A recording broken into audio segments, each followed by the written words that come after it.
When I started this channel, I was working on the front porch of my apartment.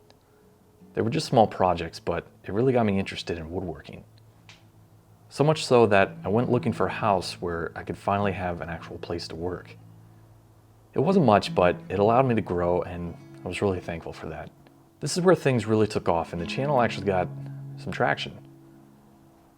Unfortunately though, right as I was getting ready to start a new series of projects, life had other plans, and I had to move.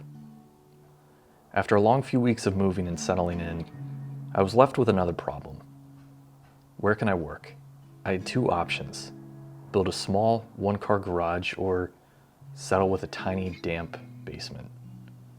I didn't have the funds for a big build, even with doing the work myself. Permits, electrical, taxes, insurance, all were just too daunting to deal with on my own, and I decided to start carving out another little basement workspace instead. It wasn't easy. It was a spider-infested mess that smelled like wet, moldy wood. You know, a typical Pennsylvania basement. But I kept at it and made it work.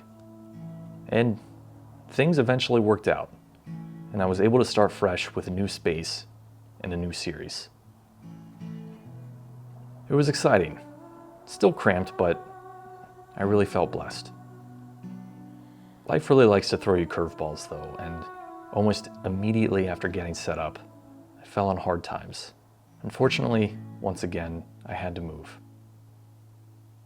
This time though, I wasn't going to go down without a fight. I decided wherever I ended up, it's going to have a garage or a much bigger basement. Easier said than done though, as my budget was, well, non-existent. That's what's great about living in the middle of nowhere. You can sometimes get a lot of house for next to nothing compared to most places and most cities. COVID hadn't hit yet, so unknown to me, timing was actually in my favor. After a month or two of searching, I found a nice little house with a 15-minute commute to work, and it was inside my budget. The house was listed for $50,000, and I needed at least 10% down, which was all I had at the time. I didn't care though, because it was all me and my cat needed at the time. We were happy. The catch? The entire thing needed remodeled start to finish. The utilities didn't work, the electrical was knob and tube. But regardless, I once again felt truly blessed and got right to work. I relied heavily on the idea that creating videos on the remodel would supplement the costs of supplies and any contractors I might need to hire. This didn't really work out though. I started getting hit with random copyright claims that would more or less put my channel in the deep end of the algorithmic pool, completely stripping away any hopes of gaining revenue. It made for a long couple of years that sadly killed off my motivation. The channel never really recovered from that. Sadly, it just got worse as my health was declining and I had to get a couple organs literally removed, gallbladder and appendix. This left me on the couch for about 3 months. After recovery though, I got right back to work. And with every project that inched closer to completion, the prospect of creating a workspace again kept the tiny flame in the back of my mind lit. Even while COVID started taking over, I didn't slow down.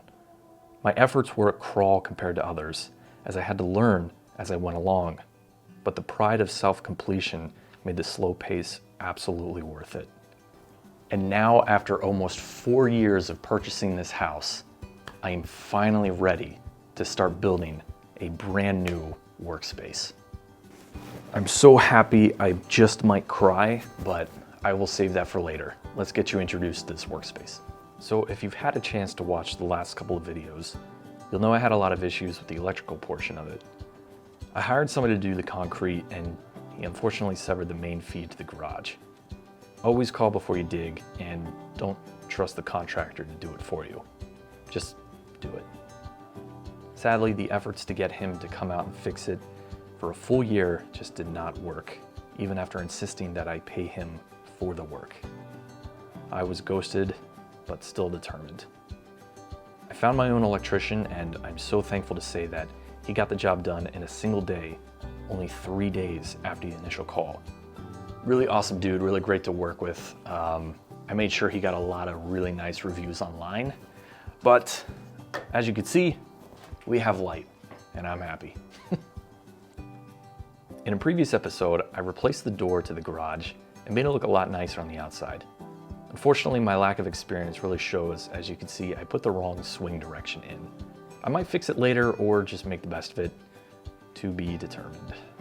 The stained concrete steps did not age well, unfortunately, and they will need to be pressure washed to match the other concrete, but that's okay. Speaking of which, I'm pretty pumped to say I have a driveway now. Not the best looking slab, but it's kind of set in stone at this point. Next up is the garage door. This one's definitely seen better days and unfortunately just doesn't really work. It goes up just fine, but struggles to come down due to faulty sensors. I actually just now put a down payment on a service to completely remove the door and all the components and replace them. I don't know how to do garage doors, so that will really be nice. Next up, we have the wiring. There's a grand total of 3 outlets and 1 lighting fixture. Once I start drawing up the plans for the workshop, all that will change, but for now, I'd like to show you some of the best handiwork I think I've ever done. It's an art piece that mimics the idea of AI taking over our jobs, and as you can see, it's pretty awful, but still kind of works. And last but not least, the elephant in the room, which is the clutter. I did my best to keep things somewhat organized throughout the remodel, but that was just wishful thinking, as it needs to be removed, organized, and put back in an orderly fashion. I pride myself in having a nice organized space wherever I work, and this workshop will definitely not be an exception to that. So that'll be a lot of work, but I'm actually really looking forward to that. It's a lot of fun putting together a workspace that doesn't really need any TLC prior to putting together the workspace. That being said, I clearly have my work cut out for me, and I am very overdue for getting started. So without further ado, this is the new workshop series. Thank you so much for joining in. I'll see you guys in the next episode.